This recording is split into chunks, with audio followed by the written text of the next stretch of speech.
focus on Friday. Frank's broadcasts had become a weekly highlight, and even the national media regularly featured short excerpts from his programs. Especially the Next Genesis Foundation and its founder received significant publicity in the national press, and despite the enormous crisis in the States, their company was doing fantastically. Their social program was increasingly followed by other companies, which began to see the madness of high profits and the accompanying greed. The law of the jungle prevailed, the right of the strongest. By converting profits into public facilities such as free bus and train transportation, the Wind Island, with its resulting cleaner and cheaper energy, gave the business sector a new impetus.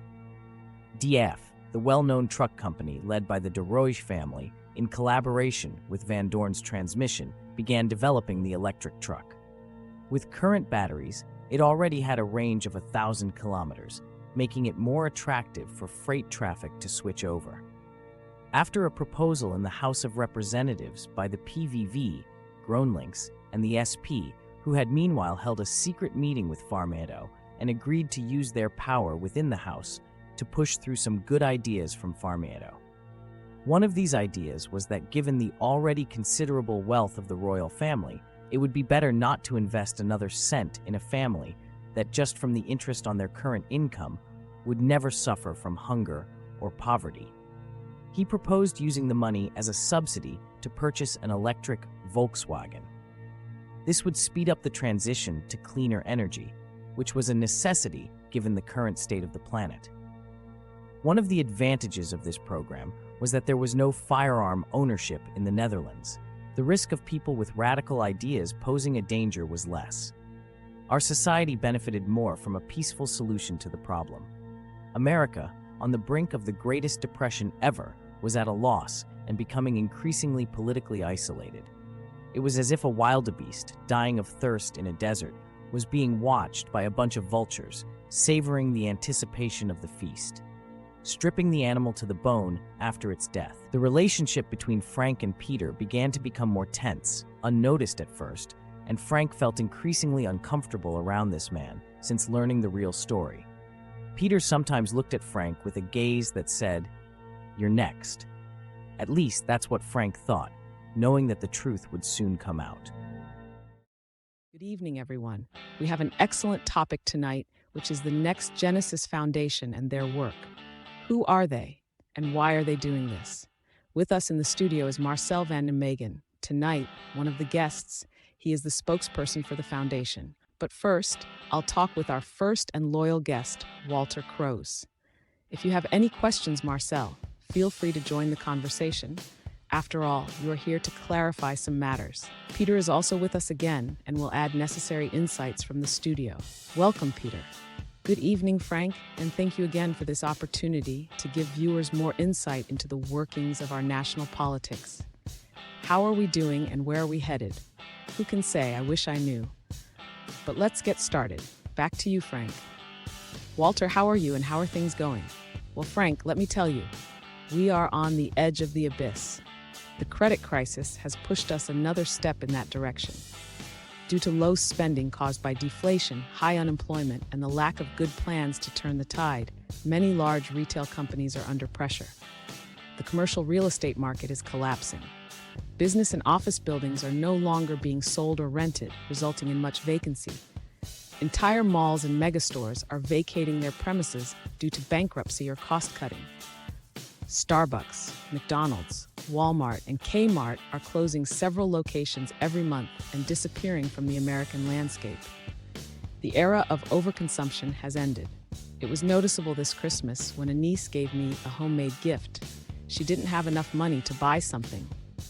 The number of layoffs is enormous, and the empty shopping centers are deteriorating and falling into the hands of criminal addicts who use these locations as their castles. A leaked memo shows that Obama will soon be sending the banks on holiday.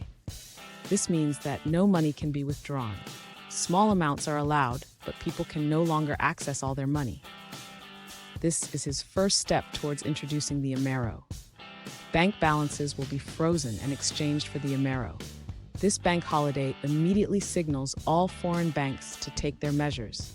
They will peg the currency at par with the euro, with the reasoning that they want to start fair trade on equal terms. The rich remain rich, and the middle class is halved or demoted to the working class. 800 billion Amero was sent to China last year and is stored there, ready to be put into the market immediately. Other banks had already taken measures, as they were the ones who came up with the idea and also had a stockpile. The value will be pegged to gold again. Cash payments will be forbidden, and it is said that everything will be paid with the implantable RFID chip. The FEMA camps are already facilitated for this, and the chip will be placed in the forehead.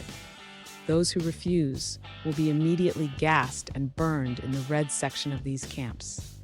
The goal is to keep 20 million Americans to reach the maximum number of 500,000 world citizens. This means a world genocide. This currency will be introduced directly after the exchange with the dollar, peso, and Canadian dollar. The plan is to wait and let the people beg for the solution. A severe depression with a strong fascist police policy. The arrest and detention of so-called political opponents of the system will sow much fear among the population. No one can be trusted anymore, and riots and civil uprisings a la Waco will arise. With a martial law act, you pick up the part that knows how things really work and get them out of the way. After a CIA Mossad orchestrated foreign attack, a nuclear or biological one on a major European or American city by, for example, Iran, there is a excuse for a new money-draining/profiting holy war, and they can start introducing the new currency. Obama is increasingly behaving like a neocon. His measures directly contradict the change he promised. By continuing to invest and print new money without equivalent value, the American economy is falling deeper into a hole. He is implementing policies that began under Bush in 2005 with the establishment of the Prosperity Act, followed by the North American Federation Trade Act, commonly known as NAFTA. They have already started building a superhighway from Mexico across the United States to Canada. This would allow freight traffic to travel without checks, thanks to electronic means. Frank, if we look at it closely, it seems that things are being resolved bureaucratically, just like in Europe, without the citizen being able to give their approval through the law. Marcel. These are the characteristics from which fascism derives its strength.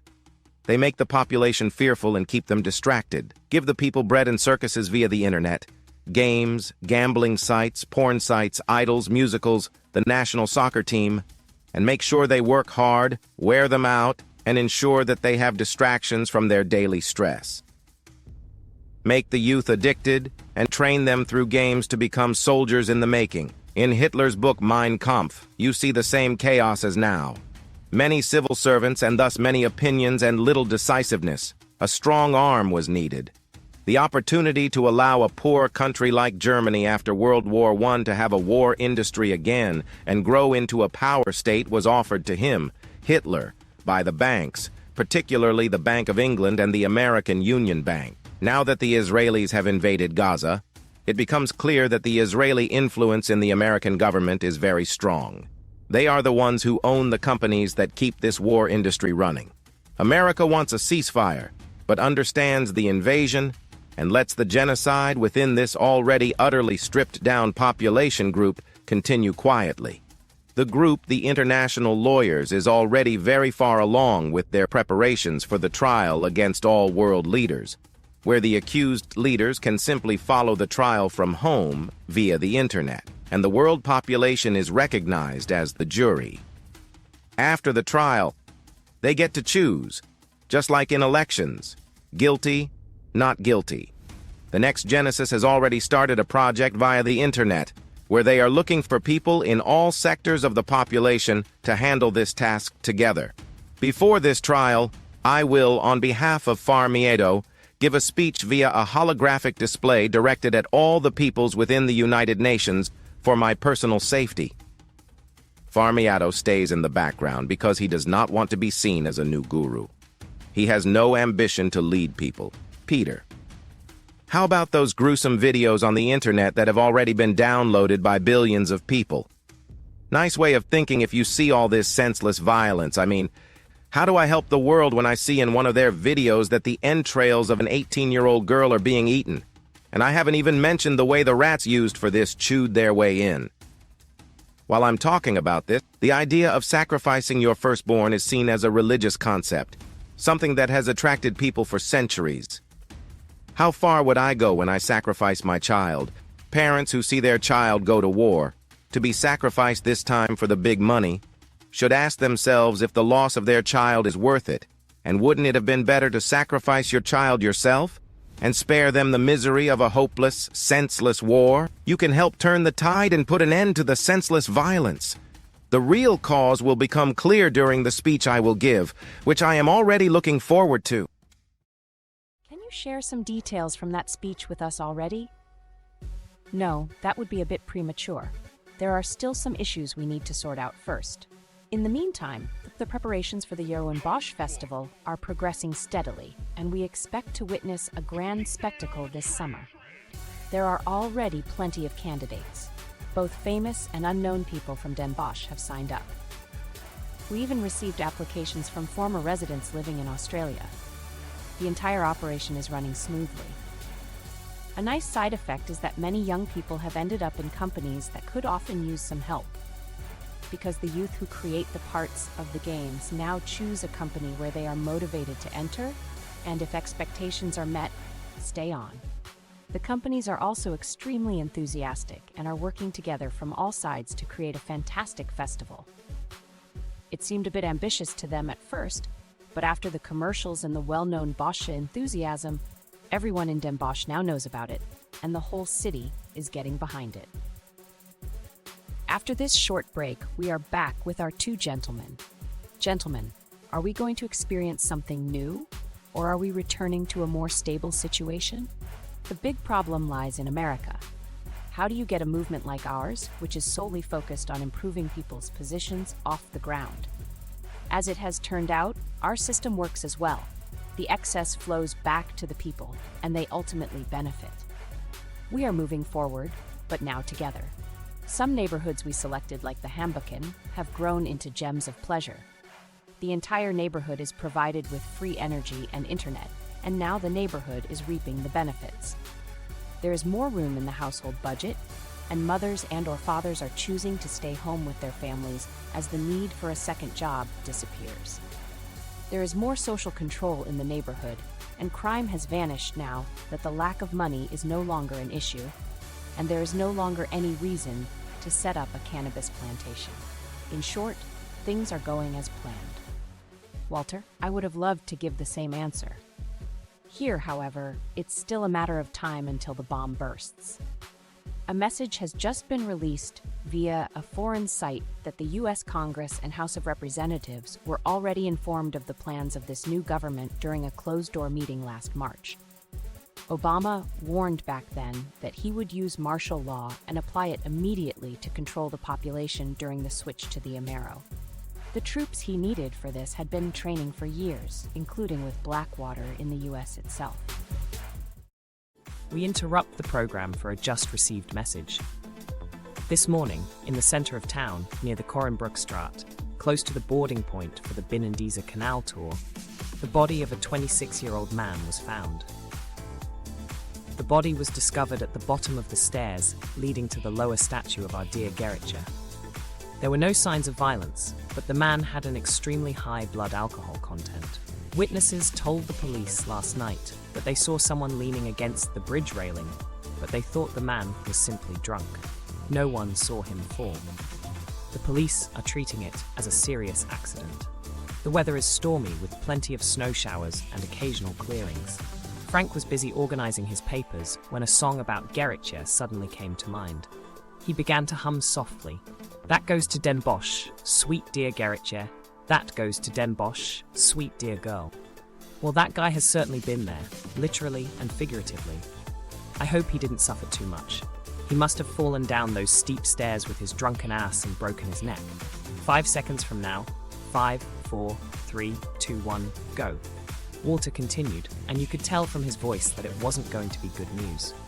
Obama's citizenship is also under scrutiny. According to recent investigations, he was born in Kenya, as per the divorce papers. His real name would be Barry Sotoro. He supposedly grew up in Indonesia and attended a Muslim school there. His mother was allegedly a CIA operative, as was his father. With a new law in sight to also give Schwarzenegger, a former Austrian bodybuilder with dictatorial tendencies, a chance at the presidency, that is the smallest obstacle. The price of oil and food will rise again due to the escalation in the Gaza Strip, leading to food riots. The darkest scenario predicts that America will break up into different states, creating the possibility of a civil war, thereby delaying the Illuminati's plans. The possession of firearms plays a significant role here.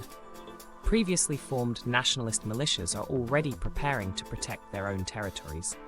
They will face better armed troops of foreign origin to make it easier to shoot American citizens, armed with an excess of ammunition, bombs, helicopters, and even drones.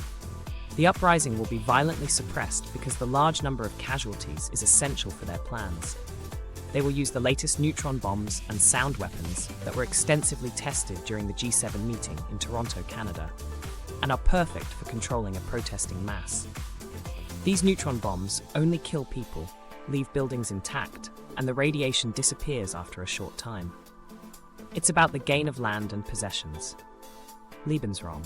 Ultimately, the bankers and the elite will again profit from this and will support all parties in the conflict with weapons and money. The question remains, which currency will be used? US dollars or the Amero? Most likely, it will be gold and silver. The population will be the victim of this and is already starting to notice the power of the current government. Due to all these dark scenarios, there is a tense atmosphere in all states and cities. This fear, as it can be called, is mainly among intellectuals and people who dare to look beyond the surface. It is surprising how quickly this group is growing, but they are aware that something needs to be done to break this negative spiral, of which they are becoming victims.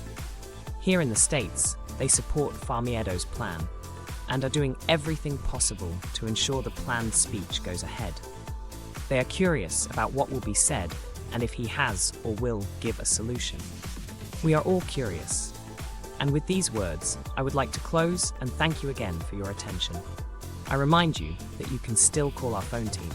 Have a nice weekend from me, Peter, and our guests Walter Kroos and Marcel van Nimwegen.